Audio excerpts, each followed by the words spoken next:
Someone who regularly watches these Parsha previews commented to me recently, Rabbi, I miss your ties. It's nice to know what an impact I'm having on people, that they watch the Parsha preview to see what tie I'm wearing. The truth of the matter is, ties are my shtick, and I don't have much of a chance to wear them lately. And what I read in the newspapers, neither does anybody else, because the COVID has changed our entire way of dressing. We dress much more informal, especially if we do so much of our work at home. Who knows what we're going to be wearing? The camera could block out most of our appearance. And so clothes is now becoming secondary. But not if you're the Pope. I just read an article about the Pope. This Pope dresses differently than previous popes. The previous Pope, Pope Benedict, in 2007, won the Accessories of the Year award from Esquire magazine because of the red shoes that he wore and other garments. This Pope, very plain white, simple, plain black shoes. And the analysis is that it tells us something about the person. This Pope is more low key.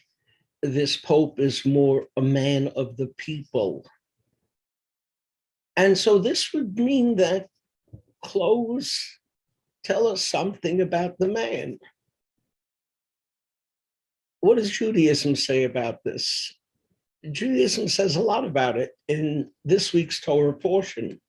In this week's Torah portion, we are told that the priest serving in the temple had to wear some special garments. There were 4 garments he always wore: linen trousers, a tunic, a belt, a mitre or head covering. And if the priest didn't wear these 4 vestments, he could not serve in the sanctuary. And not only that, but the high priest had to wear 4 additional vestments. Why? While wearing these garments, the priests and the high priest were being reminded of their special role. Wearing these garments told people that the priests were holy and unique, and made the priests feel that way as well. And so, yes, clothes makes the man. If you see somebody wearing a Make America Great Again hat, you know something about the person. No different than in the Jewish community, if somebody's wearing a black hat, that tells you a lot about a person.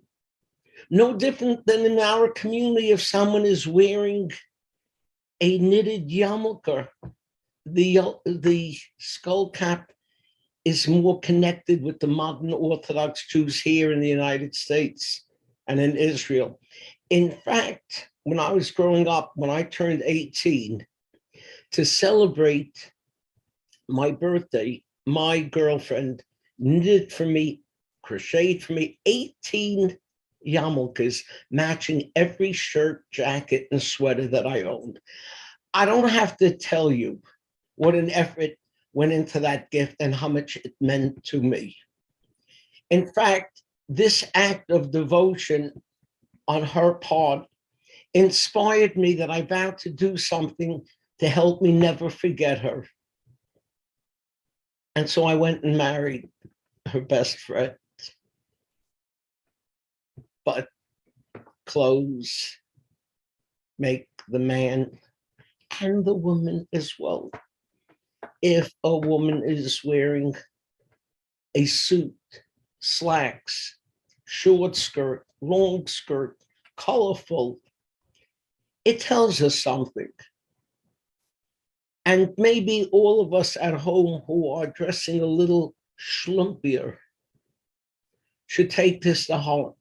One of the things I read while growing up that had a tremendous effect on me were the words of Admiral Richard Byrd, the famed polar explorer, Richard Admiral Byrd, in his book entitled Alone, tells of the expedition he had to the Antarctic, where he set up a cabin where he was going to be staying for 4 months alone.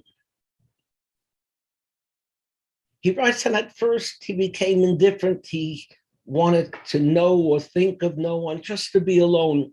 But soon he noticed that he began to eat without a fork, and then with his hands, and then directly from the can. And he didn't get dressed in the morning. He began to see how easily one can degenerate into the primitive, even to the level of an animal. And only then, he writes, he became conscious that he was not alone, that what he did made a difference because God was there too. And so his values, his decency, his self-respect had to be maintained, if not for himself, then for God. With this in mind, I decided I have to make an investment in the future to get back to myself. So I went and I bought this beautiful tie.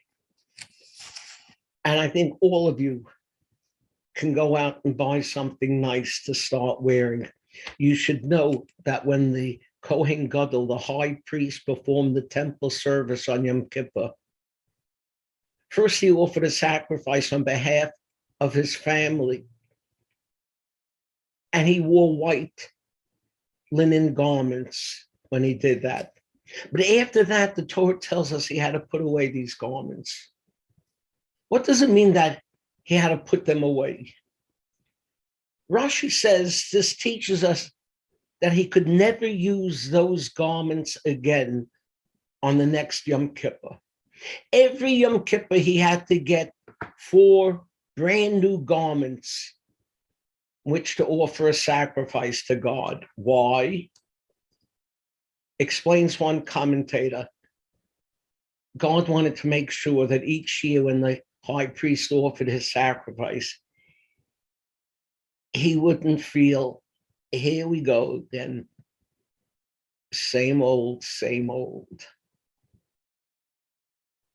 The Kohen Gadol should have something new to help uplift and make the day feel special.